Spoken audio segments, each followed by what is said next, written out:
I rise to criticise this budget.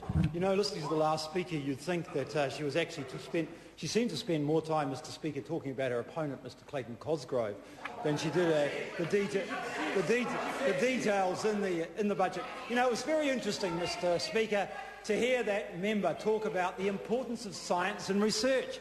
And I couldn't help thinking, as she was trumpeting the miserly amount that was in the budget for it, a belated recognition that science and innovation are the only ways that we're going to lift New Zealand industries to make them even more competitive internationally. The $750 million in the Fast Forward Fund, the very first thing the national government cut when it was elected to government. You know, so much for their commitment for science. That 10 to 15% tax credit that companies could get for research and development, gone as well, of course. And now a little bit of it's come back, but nothing to what the previous Labor government had set in place. You know, today we heard in question time the Minister of Education trumpeting about extra spending for education. She was skiting about a 4% increase in the OPS grant. Well, I have to say that in 2008, when I was Education Minister, they got a 5% OPS grant increase, but what they didn't get and what they're getting now are death by 1,000 cuts.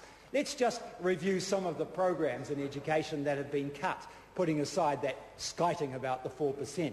We could talk about the $400 million that's been plucked out of early childhood education. You know, we had the Justice Minister giving a speech a couple of minutes ago about crowing about the extra police officers. She, of course, didn't mention that the Labor-led government over 9 years put 2,000 extra police officers in. But police officers, of course, are not the only answer to crime. It's the causes of crime that you have to address. And, you know, those young men that are in our jails, almost all of them would have had a bad educational start right from the beginning. You know, in counties Manukau, which the previous speaker was talking about, only 23% of preschoolers go to early childhood education. And that might involve one afternoon a week for an hour at the local church hall. So the quality of education of even those 23% that are attending early childhood before they enter primary education is a very variable quality. That national-led government has cut out $400 million out of the early childhood budget, the very thing that will address a lifetime of crime, getting those kids off to a good start so that they have educational success, so that they're literate and they're skilled. You know, every profile of young and not so young people in jail shows the vast majority had a very poor education. Many of them are illiterate or only semi-literate, and it is the failure in the education system that is partly to blame for a lifetime of crime. Of course, that failure is compounded by poor homes, poor nutrition, bad life experiences. Those are all cumulative things. They are all hard things to deal with. They're not solved. They're not solved by a few extra police officers. They're solved in investing in quality social services, in quality education. $400 million, Mr. Speaker, out of early childhood education. And I recall the last election campaign, 2008, where the opposition spokesperson in education, she fronted up at many meetings with me for NCDI, and she talked about the failure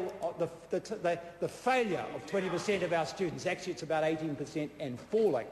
But, you know, it is about that good start. It's about programs in schools that address literacy, not all the nonsense about national standards. You know, how is a national standard going to catch a kid who's failing? Where are the extra resources in education that are going to lift a child who's failing in literacy or numeracy? You already in schools, I can hear the Minister of Maori Affairs going on about education failure. She of all people should know that far too many young Māori in our country are not succeeding in education.